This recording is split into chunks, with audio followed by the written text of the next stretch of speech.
Hi, John here from Grape and Granary, and today I'm going to be showing you how to make a batch of wine from a Winexpert Vintners Reserve kit. This is one of the most common kits that we sell because it comes with our beginning winemaking equipment package. So what I'd like to do today is kind of walk you through the entire process. We'll go through step by step, following the instructions, and at the end, I'll show you a little demonstration of bottling, and we'll wrap it up. So let's go ahead and get started. First thing I want to show you is when you open up one of these kits, everything that you need as far as ingredients is going to be included. The instructions is the most important thing. You want to hang on to this and you want to read through it before you get started. Everything is going to be labeled and it's going to be numbered in the order that you use it. So it's very self-explanatory. Let me show you what's in the kit to start with. First of all, we've got a bag of juice. This makes 6 US gallons. You see our bag of juice there. We've got our package of yeast. We've got our potassium sulfite, which is a stabilizer. Bentonite, which is a clarifier. We've got potassium sorbate, and we've got isinglass. A couple real quick things I want to go over with you. This does make 6 gallons of wine like most kits, so you want to make sure your fermenter can hold all 6 gallons. This is a 7.9 gallon fermenter, which is what we recommend for fermenting a 6 gallon batch of wine. And you can see on the side of a fermenter here, it's graduated. So we have 1, 2, 3, 4, 5 gallons is to this line. And then 6 gallons actually, if you take the lid off and look inside here, you can see a line that goes all the way around about 3 inches from the top. This is our actual 6 gallon mark. And it's really important to know where that 6 gallon mark is so that we don't accidentally add too much liquid to our fermenter, okay? All of the equipment that we're going to be using today, I've gone ahead and sanitized, and I've done that by making up a solution with our Easy Clean. So I mixed 1 tablespoon of the Easy Clean powder with 1 gallon of water. I poured it into my fermenter here, and I sloshed it around, and I made sure that the sanitizing solution came in contact with all of the inside parts of the fermenter and the lid and our spoon. Okay, everything that's going to be touching the wine, you want to make sure it's sanitized. It also goes for our turkey baster here as well, because we're going to be taking a sample in a few minutes, and we want that to be sanitized. So everything's clean and sanitary, and then we're ready to go ahead and start the process. So the first step is going to be to go ahead and add a gallon of water to our primary fermenting vessel. Actually, somewhere between a half of 1 gallon and 1 gallon. It's not that critical, but no more than 1 gallon. So I'm going to start out by adding water, and while we're doing that, I want to just tell you briefly, the quality of your water does make some difference. In winemaking, it's not quite as critical as in beer brewing, but you want to make sure you have water that tastes good. So if your water has a lot of iron in it, or it smells sulfury, don't use it. You're always better off just going ahead and buying some bottled water. Pretty much any brand of bottled water will do. If you have city water that's chlorinated, that's actually not a problem with winemaking. The chlorine gas reacts with sulfur in the wine juice and it just turns into table salt. So really the most important thing is making sure that your water tastes good. If you have good tasting water, you're good to go. You don't need to worry about it any further than that. So now I've gone ahead and added 1 gallon of water to our fermenting vessel. As per the instructions. Generally, again, it's between 1/2 and 1 gallon. And then we're going to take our bentonite pack, and this is just a clay, and we're going to sprinkle this over the surface of the water. And we'll get a tight shot of this. And you want to stir this for about 30 seconds until we get this evenly dissolved over the water. So we're going to stir this for about 30 seconds. We just want to make sure there's no clumps of the clay in the water. Once we get this evenly dispersed and it's all dissolved in there, our job is done. This will actually help the wine clear more quickly than if we did not put the bentonite in. It doesn't have any effect on the flavor of the wine. Actually, it will help improve the flavor of the wine more quickly than if we didn't put the bentonite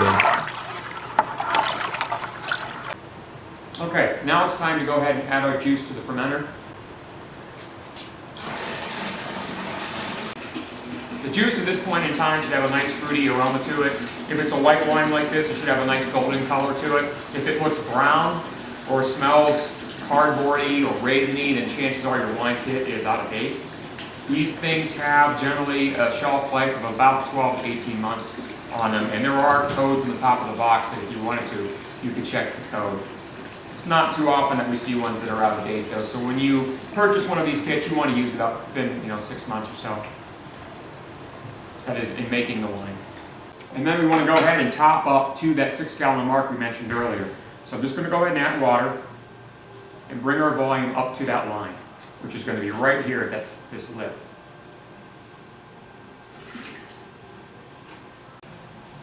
And then we're going to want to stir it really well, because when we take our reading with our hydrometer, we're not going to get an accurate reading if all the water is sitting on the top and all the juice is sitting on the bottom.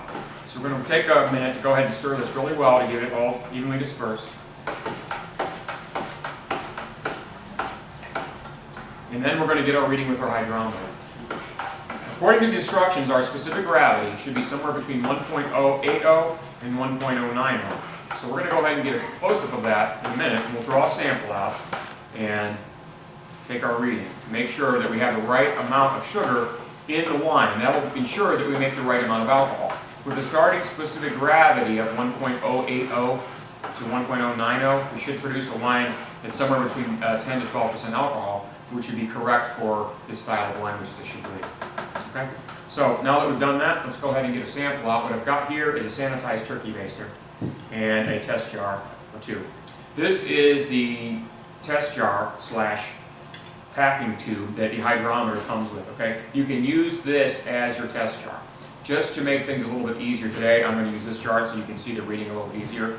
But if you don't have a test jar like this, it's not really necessary, it just has a bigger base. You can use a test jar like this that the hydrometer comes into. What we're going to do is just fill our jar about 3/4 of the way with our sample. And I'm actually going to pour it into our other one now. We want to make sure that that hydrometer has plenty of room to float in the jar. If the hydrometer is not floating freely, you're not going to get an accurate reading. So we want to make sure there's plenty of sample in there, that the hydrometer does not float or sit on the bottom. So about 3/4 of the way full was what you want. If the hydrometer jar is too full and you put your hydrometer in there, there's a good chance it's going to overflow. Okay? Okay, you can see now how the hydrometer is floating freely. It's not touching the bottom. You want to go ahead and give it a spin, and you want to see where the liquid line cuts across that scale. So it's kind of like rotating around now, and you can see this is the scale we're looking for, and you can see 80, and then you can see right where the liquid level is right about 90, and that's exactly where we want to be, between 80 and 90. So we're going to be able to produce a wine that's somewhere between 10 to 12% alcohol. All right, the next step is going to be to go ahead and add the yeast. So Marquita's just going to go ahead and sprinkle it on the surface of the wine juice at this point. There are some wine kits that might come with elderflowers. I think a peace porter is one that would come with elderflowers. You would add that at this time too. Or if you were doing some red wines, it might call for oak chips or oak beans, and those would go in as well at this point. But in this case, with the red wine or the white wine, we're just adding the yeast, sprinkling it on top, and we don't really need to stir it in. It'll take care of itself. The other thing we do want to do, though, before we start the fermentation process, is we want to go ahead and fill up our airlock with water. This is a 3-piece airlock, and this will let the gas out as the wine ferments. So what we want to do is put the cone inside. We're going to fill the airlock halfway with water, and you can see there's a little line on the side of the airlock that will give you a clue as to how far to fill it, but generally halfway is what you want. We'll snap the lid back on, and that'll keep any bugs or anything from getting in there, but there are little holes in the top of the lid that let the gas escape out. Then we'll go ahead and take our lid, and snap it down tight on our bucket. And you really just want to get this snapped down tight because we'll actually create a seal, and as the wine ferments, we'll be able to see the bubbling activity in the airlock that will let us know that everything is occurring as it should. Take our airlock, which we filled half with water, put it into the grommet, and we're ready to go. Now we'll want to put the wine in an area that's somewhere between 70 and 75 degrees for the fermentation to take place. So we'll go ahead and do that, and we're off to the next step. Okay, here we are on day 2 after we've added our yeast. As you can see, the activity in our airlock and the frequency that the airlock is releasing the gas. Okay, here we are on day 6 after we've added the yeast. So our wine has had time to go ahead and go through the primary or first fermentation. I've gone ahead and opened the bucket up here, and I want you to take a look, and you can see just how much the color has changed. It's a lot lighter in color. As it gotten kind of milky, that you can see the yeast is in suspension there. And if you happen to just kind of smell that, it smells like fermented wine. You can smell the carbonation or the carbon dioxide, and you can smell the alcohol that's in there. So at this point, we want to go ahead and get a reading with our hydrometer. According to the instructions, we want to make sure that our reading at this point is below 1.010. So just like last time when we first started our batch, we're going to go ahead and take a reading. I've sanitized our test jar and our turkey baster. So again, we're going to get a sample here. And we're going to want to make sure that the reading now is 1.010 or 10 or below. And we'll show you exactly where that line is here in a second. Now that our hydrometer is free floating, we want to make sure again it's not touching the bottom of the jar. We're going to have to be able to bounce up and down. We have to fill it a little higher this time in order to get it reading, because the hydrometer is going to sink a lot lower than it did the last time, because basically what happened is the yeast converted the sugar into alcohol and carbon dioxide, and the sugar is gone. Sugar is much more dense than alcohol. So as that sugar is converted to alcohol, now the hydrometer is going to sink much more than it did before, because again, those sugars are gone. When we first started, we were way up in here. We were at about almost 90. Now as that fermentation took place and the sugar was converted to alcohol, now the liquid is less dense, less thick, and so the hydrometer drops. And you can see we're much below 1.010. The point we're looking for is right there. As long as our reading is here or below, which is where we are, we're at about 1.000, we are ready to go on to the next step. So that's what we're looking for. All right, now that we're sure that our reading on our hydrometer is below 1.010, we're ready to go ahead and do our transfer. So now we're going to siphon the wine from the primary fermenting vessel over to our secondary fermenting vessel. The secondary fermenting vessel could be plastic or glass. Some people prefer one over the other. I just happen to have a glass one available. It's empty today. So we're going to go ahead and siphon the wine from our primary to the secondary, and we're going to leave the heavy yeast sediment behind. And we're going to siphon it using a simple auto siphon. This is kind of nice because it allows you to start the siphon without having to suck on the hose. If you have a racking system that consists simply of a racking tube like this and a hose, you'll have to suck on the end of the hose to get the siphon started. If you have the auto siphon, you'll have two pieces like this. One fits inside the other, and then this will start the siphon for you. So let's go ahead and I'll show you a quick demo on how we'll get this started. In the fermenter above, we'll take our auto siphon, hold it in one hand, put it down into the liquid, maybe halfway. Take our hose, set it down inside the carboy, all the way to the bottom, and then we're just going to lift up on the inner tube. That'll allow the outer tube to fill with the wine, and in one push, we'll push that down, and that will start the siphon for us. And we're just going to go ahead and allow this to transfer over, and we're going to keep the tip of the auto siphon up off the bottom. We don't want to get all the way to the bottom and pick up that heavy sediment, so I'm going to keep it maybe an inch or so off of the bottom, and then as the liquid level drops, we're going to lower the tip of the auto siphon, kind of working it into the corner so we can get all the liquid out that we can, and we'll leave as much of the yeast behind that we can. If you pick up some yeast, don't worry about it. The wine is going to go through a clarifying stage yet. We've got plenty of time for everything to settle out, and by the time we're all done, whether you transfer some yeast over or not, the wine's going to be clear. Okay, now that we've transferred the wine over into our carboy, I want you to see what's left in the pail here. You can see it's pretty firm sediment on the bottom there. Pretty thick. I didn't really leave much wine behind at all. Okay, the wine is racked into our carboy now. We're going to go ahead and top this up within about 2 inches of the top of the carboy, basically to eliminate some of the airspace. I'm just using regular water again. And you can stir this up, and we're going to let this sit now for 10 days before we're ready for our next step. Carboy bung, and attach it like this. And we're going to keep this in an area that is between 70 and 75 degrees Fahrenheit again, and we'll see it in 10 days. You can see we do see a little bit of bubbling activity here, but really this is more of a clarification stage at this point, so you're not going to see a lot of activity like you did during the initial fermentation stage. Okay, here we are 10 days later. We're going on to the next step. This is called the stabilizing step. The first thing you want to do is check your specific gravity again. We want to make sure our reading is down around 0.996. So just like we did last time, we're going to fill our test jar with enough sample so that the hydrometer floats freely. And we're going to make sure we're down around 996.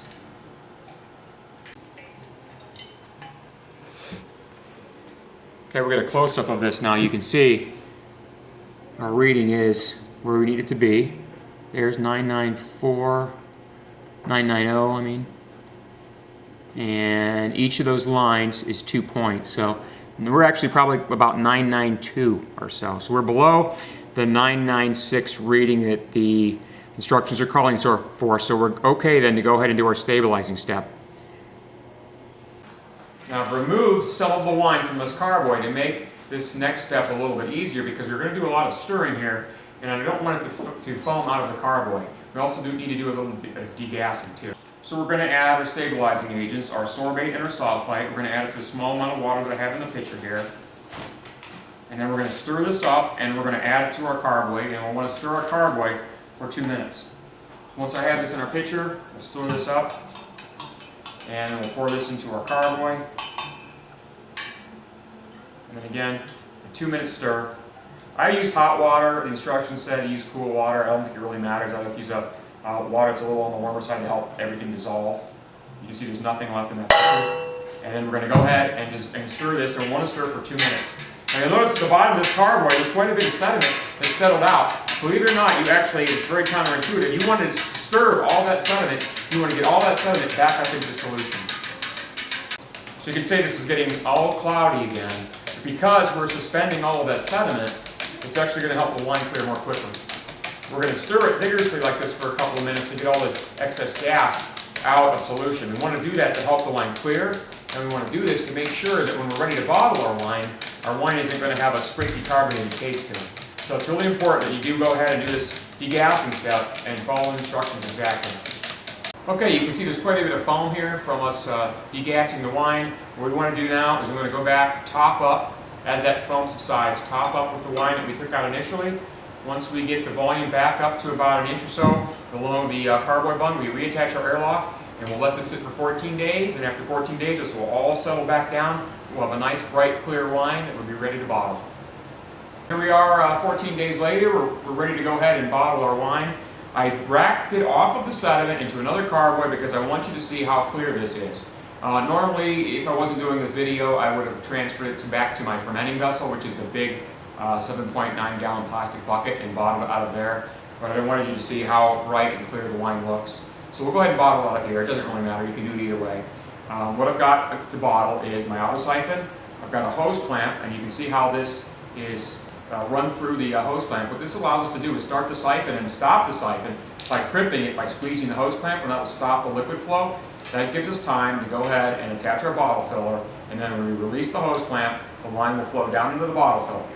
This bottle filler has a spring motor tip, so when we press it down into the bottom of the bottle, the wine will flow and the bottle will fill. When we get right to the very top of the bottle, we can release the bottle filler, and then the spring will close the valve, and then wine will stop, and we can lift it up out of the bottle and then over into our next bottle. So let me show you a quick little demonstration how this works.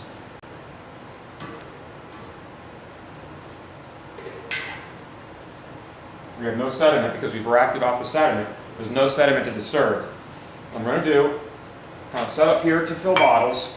I'm going to start our auto siphon, and then once the liquid flows down into my hose, I'm going to crimp it off using the hose clamp. So here we go.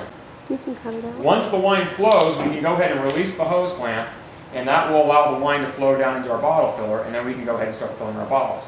So, as you can see on the floor here, as we press the wine, or the bottle filler down into the bottom of the bottle, the filler will open up and the liquid will flow into the bottle. I like to fill my bottles all the way to the very top, and then when I remove the bottle filler, it'll leave just about the right amount of liquid or space to accommodate the cork. I'm going to fill it right up to the very top, and then when we pull our bottle filler out, it'll leave just the amount of right of space to allow our cork to have room to fill the neck of the bottle. So then we can go right to the next bottle, press down with the tip, fill the next bottle. All right, now that we have a couple bottles filled, we'll go ahead and do a quick corking demonstration. I like to take my corks, put them in a little bit of water just to lubricate them a little bit. And then we have our corker here. We'll put this on top of the bottle. We'll take our cork, drop it into the tapered chamber here, and we'll want to kind of line up the shaft in our corker with the center of the cork.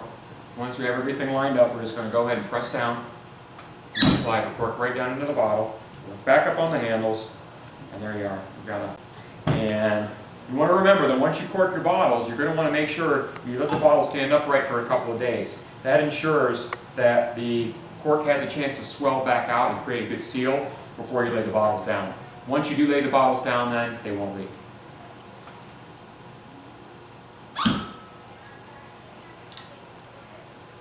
And you can see it does a pretty good job of putting the cork in the bottle. If we wanted to dress the bottle up a little bit, we could always take a heat shrink capsule, put that over the top of the bottle. There's also some very nice labels you can do if you like.